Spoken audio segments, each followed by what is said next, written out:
नमस्कार, न्यूज 18 पंजाब हरियाणा हिमाचल देख रहे हैं आप। मैं हूं अमृत वर्दी। बुलेटिन में सबसे पहले बात करते हैं किन्नौर की, जहां आग का जबरदस्त तांडव देखने को मिला है। पुरबनी गांव के बीचों बीच भीषण आग लग गई और इस आगजनी में कई घर चपेट में आ गए हैं और लाखों की संपत्ति जलकर पूरी तरह से खाक हो गई है। इस हादसे पर हिमाचल के सीएम जयराम ठाकुर ने दुख व्यक्त किया है और प्रभावितों को तुरंत मदद देने के निर्देश भी दिए हैं। मुख्यमंत्री ने कहा कि सरकार प्रभावित परिवारों की हर संभव मदद करेगी। फिलहाल फौरी राहत के तौर पर हर परिवार को 10-10 हजार रुपए दिए गए हैं। ADM Kalpa doctor Major Arvinder Sharma ने बताया कि इस हादसे में 13 मकान पूरी तरह से जलकर खाक हो गए हैं और इन 13 मकानों में से 4 परिवार ऐसे भी हैं जो इन मकानों में रह रहे थे। तो तस्वीरें आप देख सकते हैं किस तरह से आग का तांडव देखने को मिला है। किन्नौर की ये तस्वीरें जहां पर भयानक आगजनी हुई है और इस आगजनी में कई घर जो हैं वो जलकर खाक हो चुके हैं। लाखों का नुकसान, लाखों की संपत्ति इस आग की भेंट चढ़ चुकी है। पुरबनी गांव में ये आग का तांडव देखने को मिला है। तो फिलहाल सरकार की ओर से कहा गया है कि जो पीड़ित परिवार हैं उनको हर संभव मदद की जाएगी, फौरी राहत दी जाएगी उनको। फिलहाल शुरुआत में उनको 10-10 हजार रुपए दिए गए हैं और उसके बाद सरकार का कहना है कि कोई ऐलान उनके लिए किया जा सकता है मदद के तौर पर। तो तस्वीरें देखकर आप अंदाजा लगा सकते हैं कि कितना भयानक ये मंजर है। अरुण नेगी मेरे सहयोगी ज्यादा जानकारी के लिए जुड़े हैं। तो अरुण, ये तस्वीरें बता रही हैं कि किस तरह से ये आग का तांडव देखने को मिल रहा है, कितनी तबाही इसने मचाई है। तो फिलहाल सबसे पहले कारण जानना चाहेंगे कि किस तरह ये आग लगी और फिलहाल की स्थिति कैसी है। सबसे पहले यह है कि जो पुरबनी गांव में जो आग लगी है, जो जिसमें कई मकान जलकर जो खाक हो गए, उसके आग लगने के कारण अब तक सामने नहीं आए। हालांकि हमारी जो फायर ब्रिगेड की जो टीम है उनसे जब बात हुई तो उनका कहना यही है कि शायद ये शॉर्ट सर्किट वजह हो सकती है, लेकिन ये जांच के बाद ही क्लियर हो पाएगा कि आग लगी कैसी है। ऐसे में जो रात भर जब आग पर जब लड़ाई जंग चलती रही और आग पर काबू पा लिया गया है, ऐसे में अभी जब सवेरे हमारी अभी बात हुई तो फायर ब्रिगेड की टीम अभी भी वहां पे मलबा हटाने में पूरी तरह ग्रामीणों के साथ जुटी हुई है। जी तो अरुण, अगर बात की जाए नुकसान की, तो हम तस्वीरों में देख सकते हैं कि काफी संपत्ति जो है उसको नुकसान हुआ है।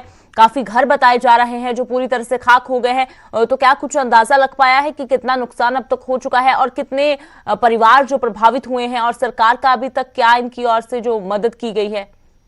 जी, सबसे पहले ये कि जो आग लगने से जो नुकसान हुआ है, कल रात होने के कारण जो नुकसान का आंकलन नहीं हो पाया है। आज राजस्व विभाग व जो फायर ब्रिगेड है, ये दोनों मिलकर नुकसान का आंकलन करेगी और उसके बाद ही ये पता लग पाएगी कितने आग से नुकसान हुई है। रही बात मुआवजे की, तो प्रशासन की ओर से मात्र 10 हजार का जो फौरी राहत है वो दिया गया है और प्रशासन ने ये भी दावा किया है कि जो राहत मैनुअल होता है उसके आधार पर सभी प्रभावितों को राहत दी जाएगी। जी अमृत। जी अरुण, शुक्रिया फिलहाल इस तमाम जानकारी के लिए। तो तस्वीरें आप देख सकते हैं, आग का तांडव देखने को मिला है किन्नौर में और इस आगजनी में 10 घर जो हैं वो पूरी तरह से जलकर राख हो चुके हैं। इसके अलावा क्या क्या नुकसान हुआ है इसका आंकलन जो अभी टीमें पहुंचेंगी उनकी तरफ से किया जाएगा, क्योंकि कल देर रात ये आगजनी हुई है। शॉर्ट सर्किट शुरुआती जांच में इसका कारण माना जा रहा है। हालांकि स्पष्ट तौर पर क्या कारण बने ये अभी तक सामने नहीं आ पाए हैं।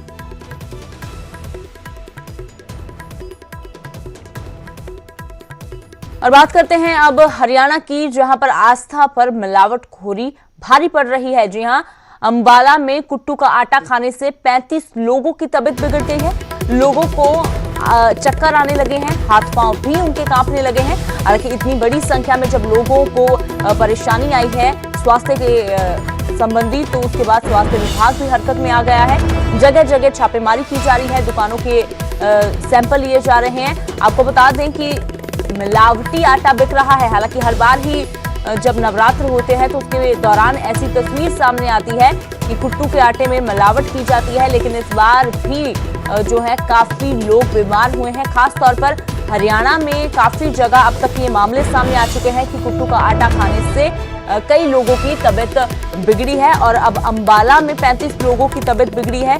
कुछ लोगों को चक्कर आने लगे हैं और कुछ लोगों के हाथ पांव भी कांपने लगे हैं। तो शरेआम यहाँ पर मिलावटखोरी होती नजर आ रही है।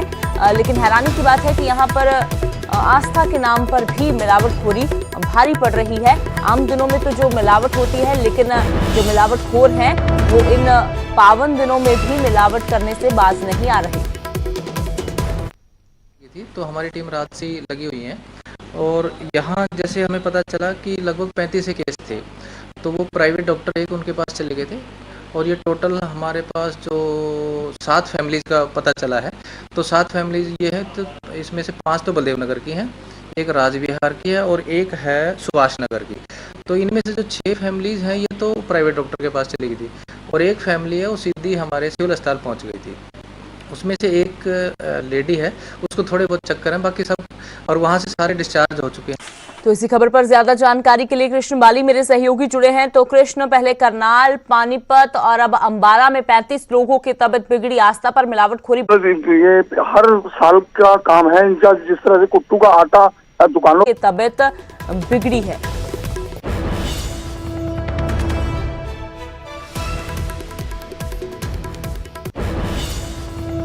और बात करते हैं सियासत की।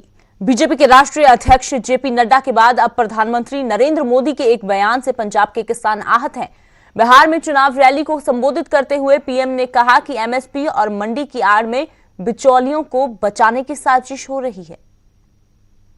के बीच हमारे देश के यशस्वी प्रधानमंत्री जी यहां उपस्थित हो चुके हैं। रोहतास की मंडी और एमएसपी का तो बहाना है, असल में दलालों और बिचौलियों को बचाना। हमारे लोग बाहर बिहार के रण में पीएम मोदी ने मोर्चा संभाला तो कृषि कानूनों का जिक्र करना नहीं भूले। कृषि कानूनों के खिलाफ हो रहे विरोध प्रदर्शन पर पीएम मोदी ने कांग्रेस को आड़े हाथ लिया। हमारे किसानों को होने वाली परेशानी को दूर करने के लिए प्राथमिकता पर काम हो रहा है। बिहार के सासाराम में रैली को संबोधित करते हुए पीएम मोदी ने कहा कि मंडी और एमएसपी की आड़ में बिचौलियों और दलालों को बचाने की साजिश हो रही है। एक सरकारी नौकरी को किसानों को बिचौलियों और दलालों से मुक्ति दिलाने का फैसला लिया तो ये बिचौलियों और दलालों के पक्ष में खुलकर मैदान में है। मंडी और एमएसपी का तो बहाना है, असल में दलालों और बिचौलियों को बचाना। तो क्या पंजाब में किसानों का आंदोलन महज दिखावा है और क्या सियासी पार्टियां केंद्र के कृषि कानूनों की आड़ में अपनी राजनीतिक रोटियां सेक रही है? पीएम के इस बयान की कांग्रेस ने कड़ी आलोचना की। वहीं आम आदमी पार्टी ने कहा कि पीएम मोदी को किसानों का अपमान नहीं करना चाहिए। ਇਹਨਾਂ ਦਾ ਸਾਰਿਆਂ ਦਾ ਆਪਸਿਕ ਇੱਕ ਸਾਂਝਾ ਰਿਸ਼ਤਾ ਹੈ। ਇਸ ਰਿਸ਼ਤੇ ਨੂੰ ਕੋਈ ਨਹੀਂ ਤੋੜ ਸਕਦਾ ਕਿਉਂਕਿ ਇਹ ਰਿਸ਼ਤਾ ਇੱਕ ਦਿਨ 'ਚ ਨਹੀਂ ਬਣਿਆ।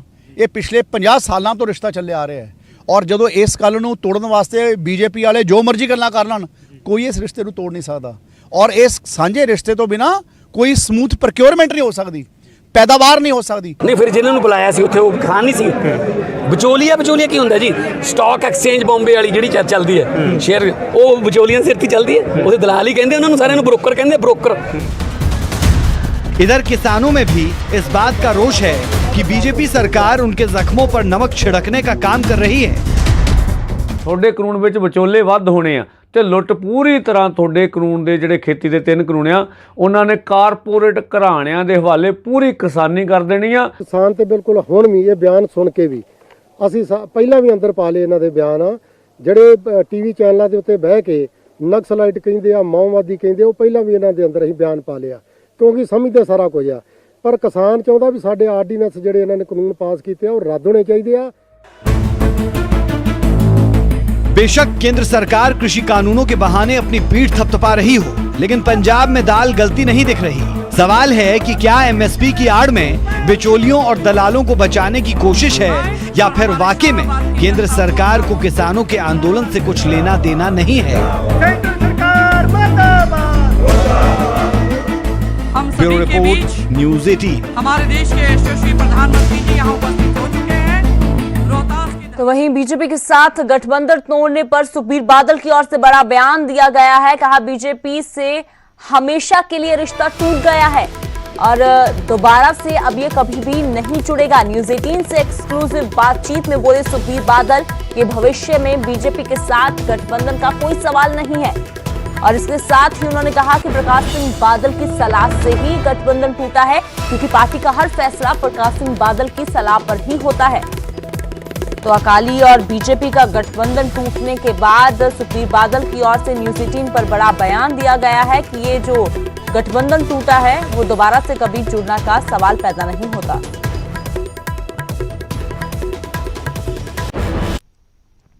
जो उन्होंने पंजाब की किसानी ते वार किया है, ਇਹਦੇ ਬਾਅਦ ਸਾਡੇ ਅਸੀਂ ਉਹਨਾਂ ਨਾਲ ਜੇ ਅਸੀਂ ਰਿਸ਼ਤਾ ਹੀ ਤੋੜਤਾ, ਅਸੀਂ ਕੋਈ ਪਰਵਾਹ ਨਹੀਂ ਕੀਤੀ। ਕੈਪਟਨ ਸਾਹਿਬ ਤਾਂ ਕਹਿੰਦੇ ਨਾ ਕਿ ਮੇਰੀ ਜੇਬ 'ਚ ਅਸਤੀਫਾ ਹੈ ਤੇ ਮੈਂ ਜਦੋਂ ਮਰਜ਼ੀ ਮੈਂ ਦੇ ਦੂੰਗਾ। ਅਸਤੀਫਾ ਜੇਬ 'ਚ ਰੱਖਣ ਵਾਸਤੇ ਨਹੀਂ ਹੁੰਦਾ, ਦੇਣਾ ਹੁੰਦਾ, ਦਿਗਣਾ ਚਾਹੀਦਾ ਦੇਣ ਵਾਸਤੇ। ਅਸੀਂ 1 ਮਿੰਟ ਨਹੀਂ ਲਾਇਆ। ਜੋ ਵੀ ਫੈਸਲੇ ਪਾਰਟੀ ਲੈਂਦੀ ਹੈ, ਸਾਰੇ ਫੈਸਲੇ ਅਸੀਂ ਬਾਦਲ ਸਾਹਿਬ ਨਾਲ ਵਿਚਾਰ ਕਰਦੇ ਹਾਂ ਤੇ ਉਹਨਾਂ ਦੀ ਸਹਿਮਤੀ ਨਾਲ ਹੁੰਦੇ ਆ। ਤੁਸੀਂ ਉਹਨਾਂ ਨਾਲ ਗੱਲ ਕੀਤੀ ਸੀ? ਸਾਰੇ ਯੈਸ, ਸਾਰੇ एक फैसला वड्डे बादल साहब। और बात करते हैं अब सिरसा की, जहां टोल प्लाजा पर फायरिंग हुई है।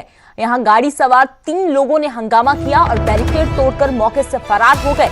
हालांकि ये पूरी वारदात सीसीटीवी में कैद हो गई है। मलकाना टोल प्लाजा का ये पूरा मामला है, जहां पर नौजवानों ने हुड़दंग मचाया और 3 नौजवानों की ओर से सिरसा में टोल प्लाजा पर फायरिंग की गई और उसके बाद बैरिकेड तोड़कर ये नौजवान फरार हो गए। तस्वीरें आप देख सकते हैं कि किस तरीके से टोल पर हंगामा किया गया और उसके बाद ये जो युवक हैं वो भाग गए। गाड़ी में सवार थे ये 3 लोग जिनकी ओर से हंगामा किया गया। तो कल देर रात की ये तस्वीरें हैं। 3 व्यक्तियों ने सिरसा टोल प्लाजा पर हंगामा किया और ये बताया जा रहा है कि फायर भी किए गए इनकी ओर से, बैरिकेड तोड़कर फरार हो गए। ये फायरिंग का वीडियो सामने आया है सीसीटीवी में जो कैद हुआ है। फिलहाल पूरे मामले की सूचना पुलिस को दे दी गई है। पुलिस ने मामला दर्ज करके जांच तो शुरू कर दी है, लेकिन अभी तक किसी की गिरफ्तारी इस पूरे मामले में नहीं हो पाई है।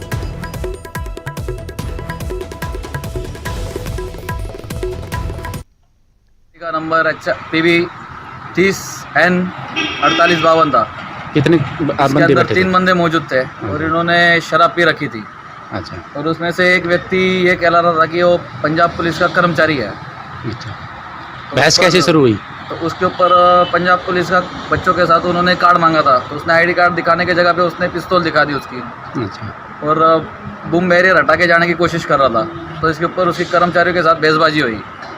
फिर आपने अपने कर्मचारियों की सुरक्षा के लिए बचाव करने की कोशिश की, तो ये हमने सदर थाने में फ़ोन किया था। अच्छा। तो इसके ऊपर बाद में इसकी गाड़ी रोकने की कोशिश की, तो इसने हवा के ऊपर अपने गन से फायरिंग कर दी।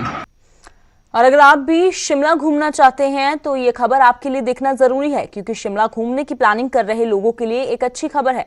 एक बार फिर से वादियों में ट्रेन की छुक छुक सुनाई देने लगी है। 7 महीने के लंबे इंतजार के बाद ट्रेन सेवा फिर से शुरू कर दी गई है।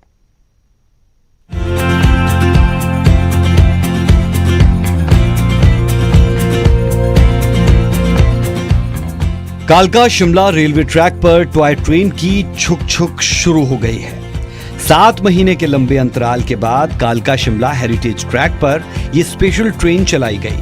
पहले दिन बिना पैसेंजर ही ट्रेन शिमला पहुंची। इस ट्रेन में सफर करने के लिए एक भी यात्री नहीं पहुंचा। 3 यात्रियों ने बुकिंग करवाई थी, लेकिन ट्रेन निकलने के समय तक वो स्टेशन नहीं पहुंचे। दोपहर 12:10 पर ट्रेन बिना यात्रियों के ही स्टेशन से शिमला के लिए रवाना हो गई।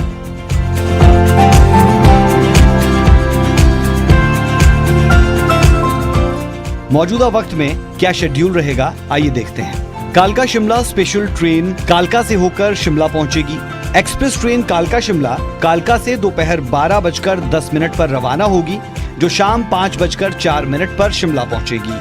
गुरुवार को ये शिमला कालका ट्रेन शिमला से सुबह 10:40 पर रवाना होगी, जो कि दोपहर 2:26 पर कालका पहुंचेगी। रेलवे ने 20 अक्टूबर से 30 नवंबर तक फेस्टिवल सीजन के मद्देनजर इस स्पेशल ट्रेन के संचालन का फैसला लिया है। स्पेशल ट्रेन में 2 लग्जरी डिब्बों सहित कुल 7 डिब्बे हैं। ट्रेन में फर्स्ट क्लास के 2 डिब्बे हैं, जिसका किराया 475 रुपए प्रति व्यक्ति है। जबकि चेयर कार के 3 डब्बे लगाए गए हैं, जिनका किराया 370 रुपए प्रति व्यक्ति रखा गया है। जबकि 2 जर्नल डिब्बे हैं, जिनका किराया पहले 50 रुपए था, अब रिजर्वेशन के चलते 75 रुपए प्रति व्यक्ति कर दिया गया। ऐसे में अगर आप भी पहाड़ों की रानी शिमला घूमने का मन बना रहे हैं तो टॉय ट्रेन आपके लिए तैयार है।